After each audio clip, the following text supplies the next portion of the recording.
Hey everybody, welcome back to my channel. Thanks so much for watching, and thanks so much for sending in your questions and suggestions for workouts. I am listening, so please feel free to send in more. Today we're talking about the pelvic floor, and I had a question recently, what is the pelvic floor? Which is such a great question because we don't talk about it at all. I mean, really, who talks about the pelvic floor? Except for pregnant women. In this video, I'm going to talk about where your pelvic floor muscles are, why they are important, how to find your pelvic floor muscles, and who has pelvic floor muscles. So first, where are they? I'm a huge anatomy nerd, so I'm going to show you the muscles on a pelvic model. Now, warning, this might not be suitable for work. This is your pelvis. These are the external pelvic floor muscles, so they help keep everything in. Underneath this layer, we have the secondary pelvic floor muscles. It's like a hammock at the bottom of your pelvis, so it runs from your pubic bone down to your tailbone, all the way across to your sit bones. So it's a really wide muscle, and it's responsible for keeping the internal organs of your pelvis up and in. Keeps the pelvis stable and keeps it from shifting left and right and causing pain and issues in the SI joints and the pubic symphysis. So you can see from the inside, there's a really great visual here of what the pelvic floor looks like. It really is like a hammock. And then we turn the pelvic floor around and you can see that it's really all-encompassing. There's a lot of connective tissue here. There are a lot of layers that go on here. Obviously, I'm not showing all of them, but you get an idea of what the pelvic floor looks like so that when you go to lift it, you can know what you're actually working and what you're feeling. So why is the pelvic floor so important? It is probably one of the most important muscles in your entire body because it sits at the base of your pelvis, and your pelvis is the seat of where all of your strength comes from. If your pelvic floor is not that strong, it can actually cause you to use other muscles and compensate in other ways that can throw off the whole chain of how your body works. The first place to look when you're having instability is at your pelvic floor. Next, let's talk about how to find it. Your pelvic floor is connected to your deep core, which is connected to your breath. So the best way to find your pelvic floor is while you're breathing. When you go to do a pelvic floor lift, you really want to feel it this broadly, right? You want to feel it in the front, you want to feel it in the middle, and you want to feel it in the back. Here's what I want you to do. I want you to close your eyes and think about those pelvic floor muscles that you saw earlier. You're going to inhale and let your pelvic floor release out. So soften it out like you were just releasing to go to the bathroom. And then exhale, you're going to squeeze the external muscles and lift the internal muscles in and up. And that feeling of stopping the flow of urine or holding in gas is what you want to feel. That is your pelvic floor lifting. So let's try that again. Inhale, release your pelvic floor out, let it soften out, and then exhale, squeeze and lift all the way in and up. Do a couple more on your own breath and see what you feel. There are actually 3 parts to your pelvic floor, the front, middle, and back, and you can isolate them a little bit. If you lean more towards the front of your pelvis, you'll get more of the front muscles. If you sit right over your sit bones, you'll get more of the middle muscles. And if you lean more towards your tailbone, just a little bit, you'll get more of the back muscles.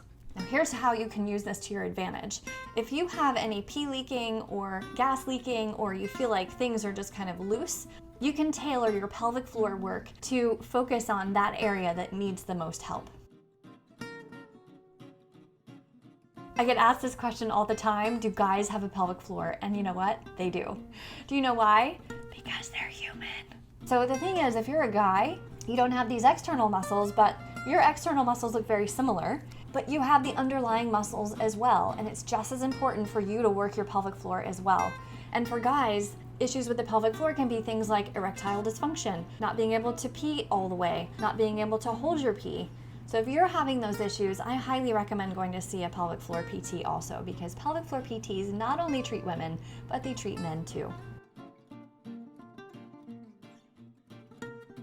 I want to let you in on a little secret that might be a key to helping you access your pelvic floor. Not many people realize that you can actually have a pelvic floor that's too tight. We walk around doing Kegels and pelvic floor lifts all the time and thinking that we need to hold it and squeeze it, squeeze it, squeeze it, squeeze it. But we don't need to squeeze it all the time. It's actually not great to hold that pelvic floor muscle in because the pelvic floor is a muscle. Muscles need to have the ability to release and contract. but they can only contract as much as they can release. So if you're doing Kegels all day long and your pelvic floor is really tight, you're gonna have a hard time releasing, and then you're gonna have a hard time engaging also. So here's what I want you to practice.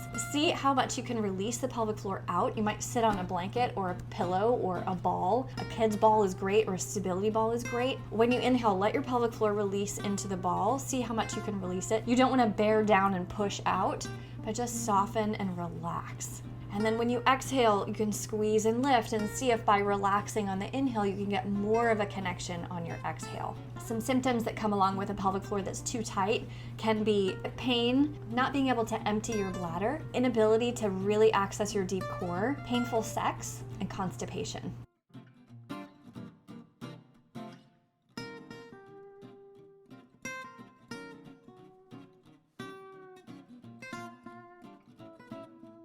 You will hear me talking about the pelvic floor ad nauseum. Watch enough of my videos and you'll hear more about the pelvic floor than you ever wanted to know.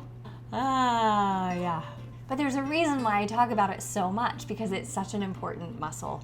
And if you are not paying attention to your pelvic floor, your core work, your workouts, and everything else that you're doing is not going to be as effective as it could if you don't have that really strong foundation. Especially if you are pregnant or you've had kids in the past, no matter how far postpartum you are, this is also a really important aspect for you too. When women are pregnant, the weight of the baby is pressing down on our bladder, our uterus, our rectum, and into the pelvic floor. And that pelvic floor is a muscle, and it gets stretched out and weak. Then we have the baby, and regardless of whether you had a C-section or a vaginal birth, you still have that pressure on the pelvic floor that has to be dealt with. The test to know if you have a strong pelvic floor is to take a breath, take an inhale, release it out, exhale, squeeze and lift, and hold that pelvic floor up to the highest level that you can for a count of 10. Not holding your breath, lift it up, hold it for a count of 10. I want you to try this with me. Now close your eyes, take a big breath in, release your pelvic floor out, and then exhale, squeeze and lift your pelvic floor in and up without holding your breath, and then hold that pelvic floor up at the highest level for a count of 10. Keep holding. 1, 2, 3, 4, 5, 6, 7, 8, 9, 10. Good. Release it, let it go. What number did you get to? Maybe it was a 4. Maybe it was a 6. Maybe it was a 9. Maybe it was a 10. Maybe it was a 1. Ideally, we want to be able to hold it up to level 10 with no wavering and no letting go. Now you know what your pelvic floor strength is, but like I always say, it's really great to know where you're starting, where you know your baseline is, so you know where you're working from and where you can go. I hope this has been helpful. I hope you enjoyed the video, and make sure that you subscribe to my channel and click notifications so you are notified every time I post a new video. Leave me a comment if you have questions, any workouts or videos on different topics that you'd like to know more about, and I'd be happy to film them. And I can't wait to see you next time.